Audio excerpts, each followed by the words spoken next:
रामाय लक्ष्मण एक माती की है, चला भैया चली ससुरारी, जाई के उतरे जानक फूलवरिया, सीता राखावई फूलवारी, ये करियहु सीता बारी दुलारी, ये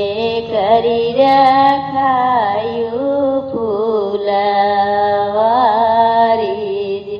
राजा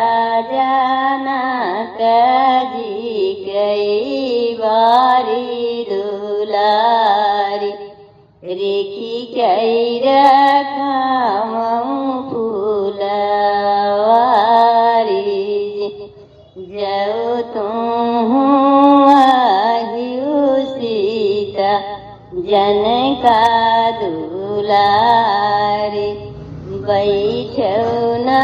बगला हमारे,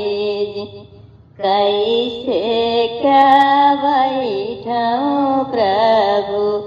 तोहरी